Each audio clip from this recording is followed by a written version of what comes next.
Hi, and welcome to the show. Subscribe at kevinmd.com/podcast.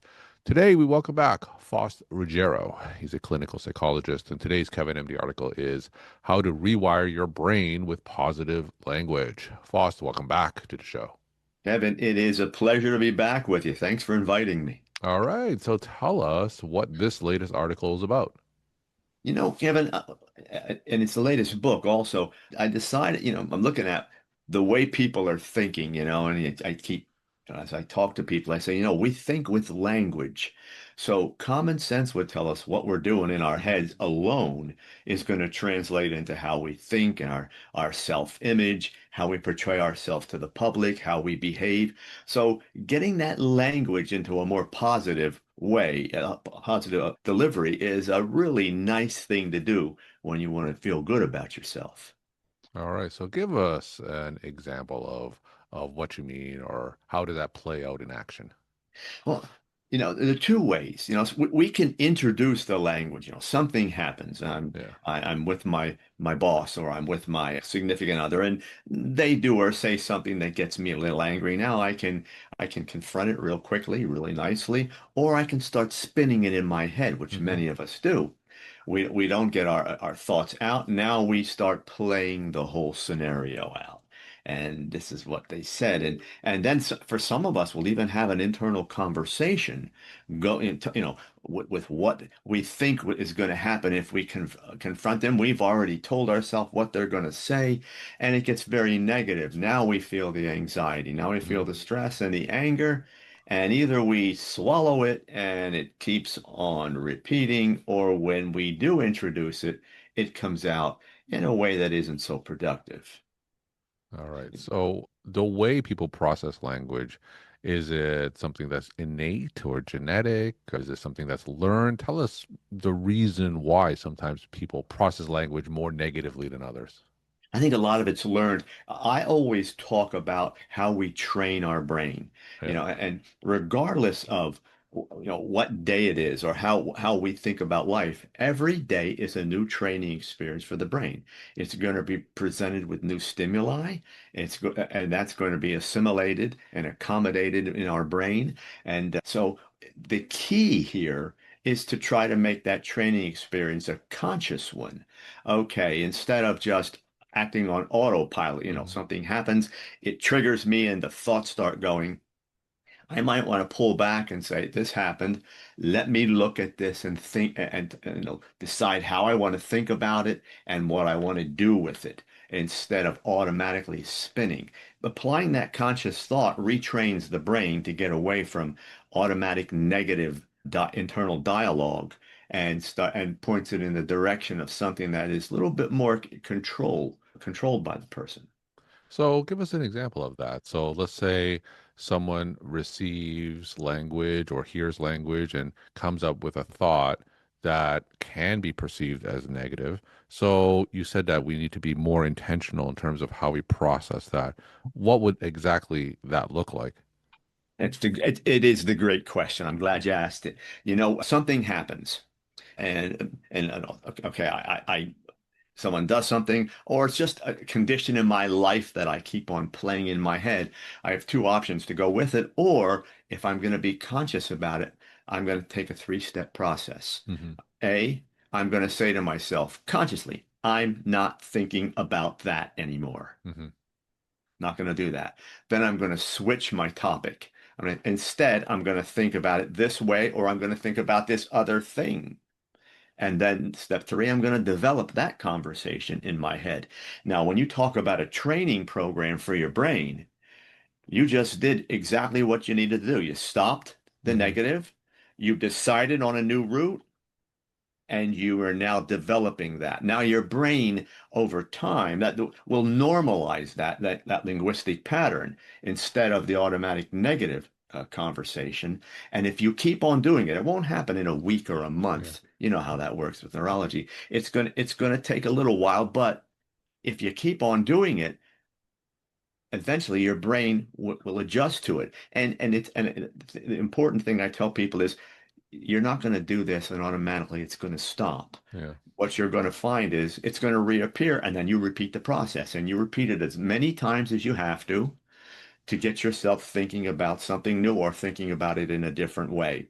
Eventually, you start to realize, hey, I'm pretty good at this. I can stop that thought. Because the other part of this is that the body kind of likes to chime in too. Yeah. And when you get negative and you get anxious, the body gets stressed and now you get tight and everything's working against you. So you're also calming your body down. If you want to do some breathing exercises or something, take a little walk, get your body out of the picture, that's a good idea too. Now, if you do this enough and you successfully rewire your brain, it can also help individuals build more positive relationship and improves things like self-confidence and self-image, right? Absolutely. Our feeling about ourselves, think about it. If I'm in my head every day and I'm negative, it's not just going to be about the outside world. I'm not going to like my world. I'm going to have a negative view of myself. First of all, for the very fact that I'm in my head and I'm negative, but then I'm supporting that whole negative world. If it gets positive, that's what I experience every day. I tell this with anger people all the time. You can get angry at someone, go get them. But in the meantime, you experience that whole process too. Hmm. So the more positive we can be, and this isn't, just throwing things out. Okay, that hurt me. I'm just not even going to think about it. No, you can think about it, but have some control over how you're going to do that. Hmm. Be a little bit more deliberate. Look at the facts. Say, okay, this is how I want to deal with this, as opposed to just letting it fly. And once it flies, it repeats. It's like a cycle in the brain over and over and over again. And sometimes we don't even realize we're in the conversation. We stop ourselves and I'm walking around, I'm pacing, I'm Hmm. talking to this person who's not here. Nothing changed. Doing it this way gives you a chance to change it. What challenges do people typically face when they first try to shut down negative thoughts, just from your experience? That it comes back. Hmm. I'm gonna shut this down. They'll come back, when I'm seeing people in the office, and they'll say, "I've been doing that, and it's a little better, but the thoughts keep coming back. It's not working." And I said, "Actually, it is. You said it was a little bit better. If you keep on doing it, you'll come back next week and say it's just a little better again." I want people to understand how the brain works. The brain does not learn fast. It learns in increments, Hmm. little by little. That's how learning. That's why we go to school for many years. If our brains learned really quickly, we can go for 2 or 3 years and get the whole story. But our brains learn very, step by step by step. So the more you do it, the more often you do it, the more attention you put into it, the greater the greater the results will be. And that's just the way learning is. Hmm. Just keep doing it. Be consistent. That's all. Can you tell us a story or an example of someone that you've helped with this method? Obviously, it doesn't have to be a real patient. It could be an amalgamation of patients, just so we can kind of see what's that in life. Give us a before and after picture of a Sure. particular client. Sure. I just had a fellow that I just stopped about a month ago. I stopped working with him. Came in because he's just with his wife, lots of road rage. Hmm. And it could be something, it wasn't like a horrible thing. Somebody was driving too close to him. Somebody pulled out, didn't see him.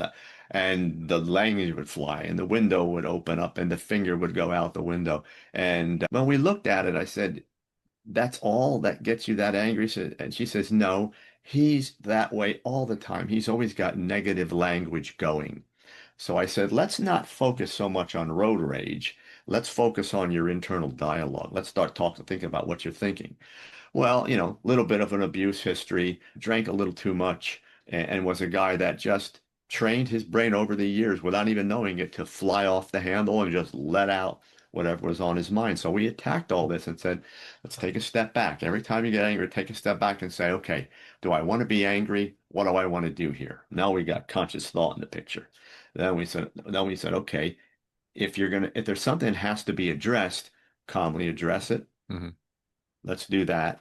And let's spin positive thoughts in your head. I'm not talking about rosy, wonderful pictures. I'm just saying on this thing with your wife, if, gee, she didn't do something you asked her to do, instead of getting angry, let's talk about it. Okay, she's got things to do, other things to do. How can I handle this with her? How can I do this in a way that's going to be a little bit better? In about 2 months, He had taken half, easily half of the negativity out. The internal language was still going, and then we started working on those steps I just said. Let's disengage from this. Let's move to this thought. Let's develop that. It came to me for about a year. And about 2 months ago, finally, we discharged, and I'll do follow-up calls a month after where I said, "How are we doing?" He said, "Actually, I'm doing really well. I can't believe how something as simple as me spinning all this in my mind was taking control of every part of my world, work, relationships, friendships, my marriage, my kids, driving, everything. I was Hmm. just a guy I was primed and ready to go because in my head, I was just spinning it and I was prepared for whatever and I let it fly." Now, if someone wanted to start today and rewire their brain with positive language, what would be the first practical step to implement that approach successfully? If I'm counseling them, I'm going to want to get a history. I mean, Hmm. certainly, the other thing I tell people is go to the doctor first. Let's make sure that your thyroid's where it needs to be, hormones, all that kind of thing. No hypertension. Let's get the physical first because I can tell you to do all these things mentally, but if you've got hypertension going and your high blood pressure is, you know, 140 over Hmm. 120, we're going to be in, a physical danger to begin with, but that's going to be hard to calm down and you will get negative. Thyroid, same thing. So let's get those things out of the way. Once we do that, we have the history involved, then we're going to start looking at how you think. Okay, you tell me in your mind how Hmm. that thought develops. You tell me what kind of language you're using in your head. And some of them will know and some of them won't. For the ones that don't, I say when you're at home, you're spinning, write it down. I said this in my head to this guy. I thought this way. I was revengeful. I was what put those, write them down. So next time we get together, we're going to start looking at those things and systematically take them all out of your internal dialogue. We're talking to Faust Ruggiero. He is a clinical psychologist. Today's Kevin MD article is How to Rewire Your Brain with Positive Language. Faust, let's end with some take-home messages that you want to leave with the Kevin MD audience. For everyone, I love to tell them, first of all, admit to yourself that you talk to yourself. No one likes to do that. They'll say you talk to yourself.